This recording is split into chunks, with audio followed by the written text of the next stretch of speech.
told your friend you're not okay? And tell me what's wrong and why you never said you felt that way. Hey everyone, welcome back to the channel. Today we're taking a look at the casting of Frank Stone, the latest horror thriller from the creators of the Dark Pictures Anthology. This time, they're setting up scares in the gritty world of Dead by Daylight. But the question is, does it deliver that classic supermassive magic? Let's dive right in. The story begins with Officer Sam Green visiting an abandoned cedar mill way back in 1963. Sam is looking for a missing infant, but things get unsettling pretty quickly. He meets Tom, the night watchman, who insists nobody else could be in the mill without him or his dog Merlin knowing about it. Of course, Sam isn't convinced, so he decides to search for himself. And, as expected, the mill is dark, creepy, and feels like it's holding a secret or two. As Sam makes his way inside, Merlin, the dog, pops up every so often. We hear him rustling around, almost like he's stalking us.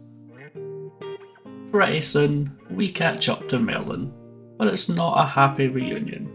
He's eating something out of a tipped barrel, and when Sam looks closer, he realises it's human remains. It's a brutal moment, especially with the blood smeared across the dog's face. Tom, the night watchman, reappears, shocked. He swears he didn't put that barrel there for Merlin, and when Sam sifts through the remains, he finds a human ear. So he and Tom push deeper into the mill together, determined to find answers. Eventually, Sam finds a hatch in the floor, and he tells Tom to go for backup, tossing him the car keys. As Sam explores alone, he hears a baby crying. Spotting a crib up on a walkway, he heads towards it, only to come face to face with Frank Stone. Frank Stone is a terrifying sight. He's wearing a metal helmet, bound with chains, and he's a force to be reckoned with.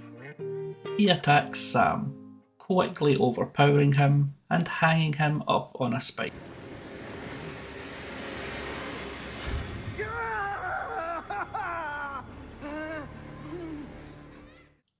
Then, Frank approaches the crib, but not before glancing up at a mysterious hooded figure, hinting he's not acting alone.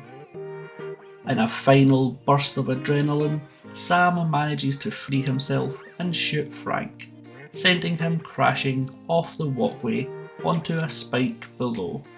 The impact is brutal, taking his jaw clean off, and that's where the prologue ends, leaving us with one question. Who was the hooded figure? Fast forward to present day, and we meet our main characters. Linda, a filmmaker, Stan, a businessman, and Madison. They've each been invited by Augustine Lieber to her manor because, as it turns out, they each have a piece of an original film from the cedar mill, called Murder Mill.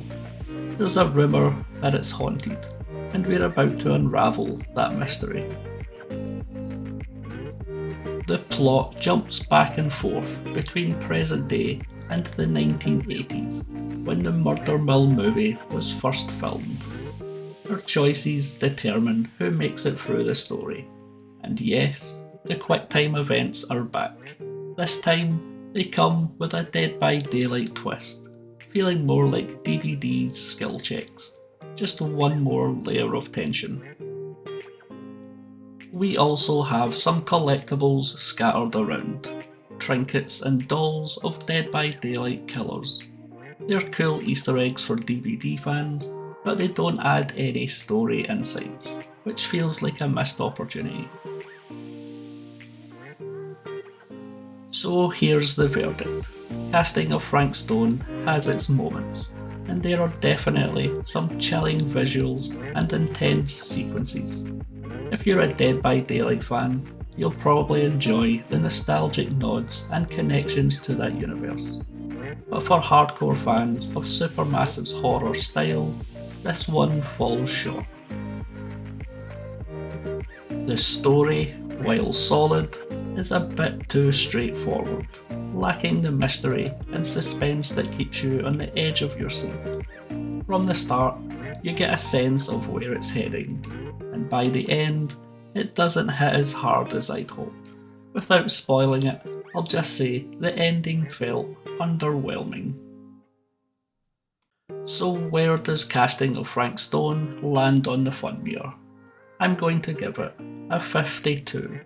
There's a decent story, but it doesn't quite capture the same magic as past Supermassive titles. If you're curious, or a big Dead by Daylight fan, it might be worth a playthrough. But if you're looking for a deep, spine-chilling horror experience, then manage your expectations. Thanks for watching everyone. Let me know in the comments what you think of casting of Frank Stone. Did it live up to your expectations, or was something missing for you too? Don't forget to like, subscribe, and hit that bell so you don't miss any future reviews. Until next time, stay spooky. I know you told your friend you're not okay, and tell me what's wrong and why you never said you